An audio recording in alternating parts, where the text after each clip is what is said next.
Thank you for clicking on the video. Welcome back to the channel.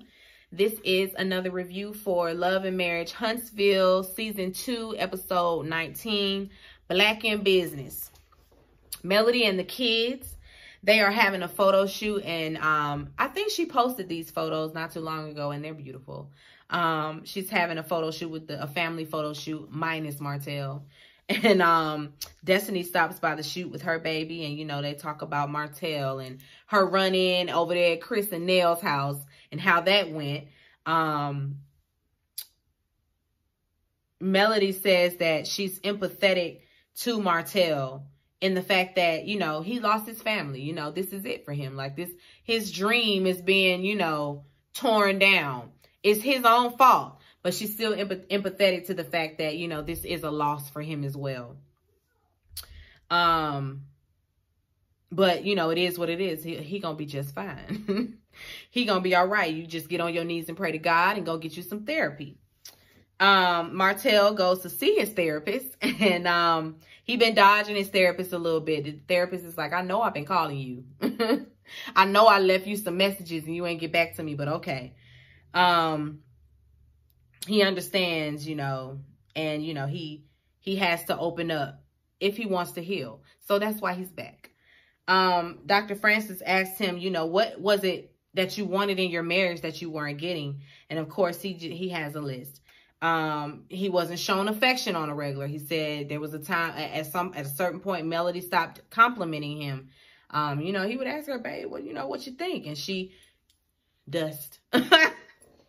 I don't know. I can't side with you on that, Melody. If you around there not complimenting your husband, then you have to know that eventually affection, attention, all of that, he's going to seek it elsewhere. You know, if he says, oh, it ain't right, it ain't what he should do, but that's normally what happens. And so as a married person, you should understand that. You should understand that you cannot just ignore your spouse. You cannot just you know, stop loving on your spouse and showing your spouse affection. Like, why would you do that? Why would you? Anyway, you know, and if it does happen, then that's when you dive deeper and figure out, okay, well, what's wrong? Like, why you don't see it for me no more? You know, that's what couples therapy is for. He says that he fell in love with the other woman and all. You know, Mel told him that he had time to choose. He had, you know, she gave him some time. And he didn't take that serious. And so,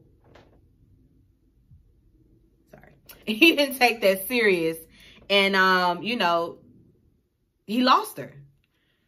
About 5 years is how long she waited for him to get it together, and he didn't do it. He just took the 5 years to continue to sleep with and impregnate that other woman. You know, Dr. Francis asked, you know, well, what if the lady gets pregnant? And he tries to dance around it. And he's like, you know what? You should be a politician, because I know I asked you a specific question. What if the lady get pregnant? And then he just tells him that she is. And Dr. Francis got to get up out his seat and all. He's just as flabbergasted as we are. But he tells him, I don't want you to be hard on yourself and think that you are just this terrible person because of what you did. You know, we have to be able to differentiate between what he did and who he is. No, Dr. Francis, what he did has a lot to do with who he is. Because of who he is, that's why he did what he did. Do you get my drift? I mean, I get, Martel has a face sometimes that it's kind of like, oh, I get it, you know. But then other times it's like, I really can't stand you. He be having that Cheshire cat grin and, you know, looking real smug. And sometimes he's, you know, I don't like that. And then other times you can see the fact that he is genuinely hurt by the fact that he lost his family. I don't know, because he's so back and forth. So, I mean, it's hard. It's really hard to empathize with him. Anyway, it's the soft opening for Blaque. Martel is headed that way, and he gets a call from Arian. So now she got a whole scene here. You know, like they done brought her into the fold. We listening to phone conversations. Okay. he asked her, you know, about the baby. The baby is fine. And he said something about his therapy session. And she's like, you didn't go up in there. You ain't call me a peasant again, did you? And he's like, no, I ain't call your ass a peasant. Like, she's grasping at straws. You did call her a peasant in your therapy session on national television. So that's why she asking you. Don't try to, you know, I hate that. I really don't like that about him. He tries to make light of something or dumb it down like it's not serious. You know, like you shouldn't have called her that. And so you don't get to make light of it if she mentions it again. You don't get to say like, no, I ain't call you no peasant. Like, why would I do that? Because you've done it before. Dumbass. Anyway, he said something about that baby, you know, if the baby is mine. And she's like, Martel, now you know this baby is yours. Do you want to get a DNA test? Yep. Now that you brought it up, I do. He said, listen, I was a married man. So the times that I wasn't with her and I was with my wife, I don't know who she was with. Martel is he a piece of work. He is a piece of work. Martel gets to the soft opening. He and the Scotts make nice. You know, he apologizes to Tisha for how he was speaking to Wanda and all of that. Then Nell and Chris get in there.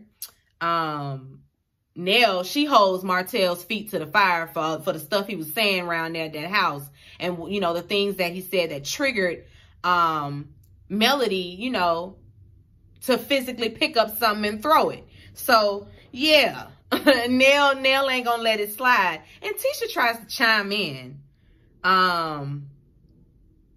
She like, I don't understand why she does this, but she chimed in and she's gonna say something like, well, you know,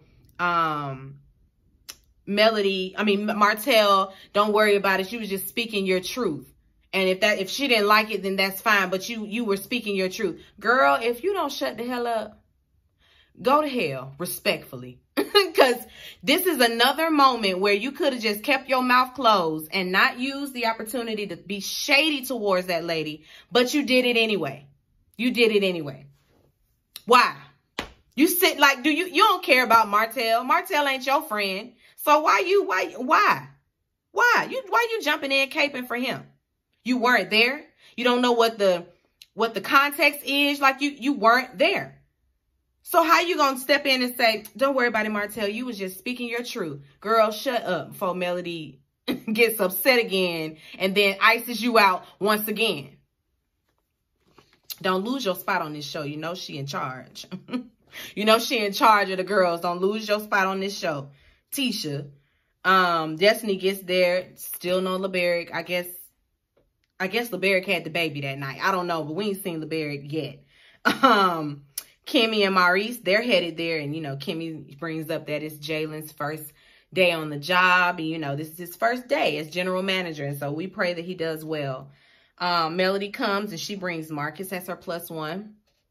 Of course, it's awkward with Melody and Martel. She walks, you know, she kind of just waves, hey guys, hey, gives him one of those, but he tries to reach in for a little embrace. No, hello.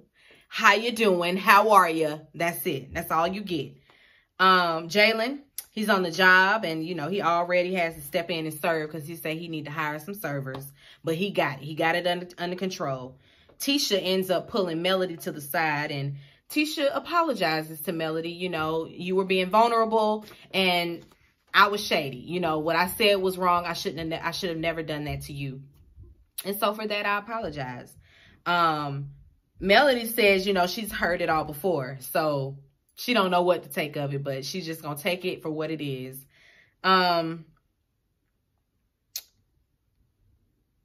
Marcus pulls Martel to the side to talk. And, you know, Marcus explains what his intentions were and, you know, speaking on the kids wanting he and Troy to be their daddy. He wasn't coming from a place of malice and he never meant to offend him in any way. He was just trying to say that the kids are being affected by what's going on between Melody and Martel and that, you know, you guys should be mindful of that. That's all. You know, of course, Martel is like, nah, I'm a good father. And, you know, then they have the whole, well, do you not want your children around me? We have that whole talk. And he's like, it ain't that. You know, I've always accepted you. You know, I've been in y'all family 13 years. So I've been around you plenty times. It ain't that. It's that, you know, I would rather my children have the foundation of husband and wife and not husband and husband. Cool, Martel. Cool. Whatever. He's like, I don't know what type of influence you think I'm going to have on them. Like, I feel like it's a very positive influence. I'm a college graduate. I was a teacher for 20 years. What else he said he did?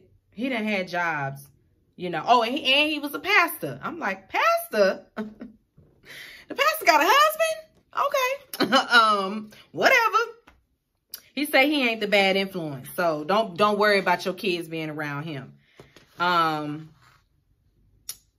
Melody walks up and she's walking up just as he's talking about this, and Melody's like, I mean, well, the foundation was husband and wife until, you know, you messed that up. So what are you saying? What are you saying, Martel? Melody ends up sitting down and they bicker. They just up there bickering. Every time they talk, it goes there. Martel is still trying to insinuate that Melody cheated on him and the girls have heard her on the phone with him and all of that. And she's like, you're a liar. You've never mentioned that. And if that really was something that happened, you would have definitely brought that to my attention. But you never have. So I'm not buying that the girls, you know, said anything like that to you. But they bicker and they argue. Things calm down. And Martel kind of has a vulnerable moment where, you know, he wants to be accountable again. He's apologizing, but it's too little, too late. Melody's done. She's had it. She cries a little bit, but it's like, why couldn't you say this a long time ago? Or like, but why say it at all? Because like change behavior is what we want, not apologies over and over and over again. Martel, you know, he's about to point the finger again. And he's like, you know what? I'm not even going to do that no more because I'm tired of pointing the finger. And Melody says, what are we doing? You know, like my attorney said that you done got rid of your attorney. What are we doing? Like, sign the damn papers, man. And he say, you know what he said to her when she said that? He going to say, shut up. I guess it was like, you saying too much. Shut up. You on camera, Martel. We heard you. And she's like, you shut up. Ain't no more shut the fuck ups over here. Ain't no more of that. You shut up. Trying to shut her up. Shut up. That Martel is crazy. Okay? He can't take the heat. And then he get up and leave talking about, I'll sign the papers. You know that. Like, nah, then sign them then. Sign them then. He don't want to be divorced, but he also don't want to be married to her. He want to be singly married. Which ain't that ain't what we doing over here. Then, you know, all the ladies come out to check on Melody, Tisha included. They rally behind her. You know, she even, what's the face? Melody is even, you know, vulnerable in this situation, letting them know a couple of things. You know, she tells them that the baby is real. It really is his. There is a baby. Tisha like, so that's true? You knew that was true. You knew that was true. You know good and well you and Marceau done sat up in that bed and talked about them people. You know it's true. So don't act. But they all put, you know, the differences are put to the side because sis is hurt. Tisha said, you know, that's my sister. And so when she hurt, I hurt. And that's the problem. we have to come together for at least this, you know, like we can bicker all day about that other stuff, but when it comes to seeing your friend really hurt or your sister really hurt, then you have to rally behind her. You can't, you know, put it all to the side. All that's null and void. That's where it ends out with the ladies comforting Mel after she done had that conversation with Martel's sorry ass. She told him, you ain't shit. And he ain't. And he ain't. Anyway, y'all, my phone about to die, so let me hurry up. Be sure to rate, comment, and subscribe to the channel. It's Call Me Busby, and I'll chat with you later. Peace and light.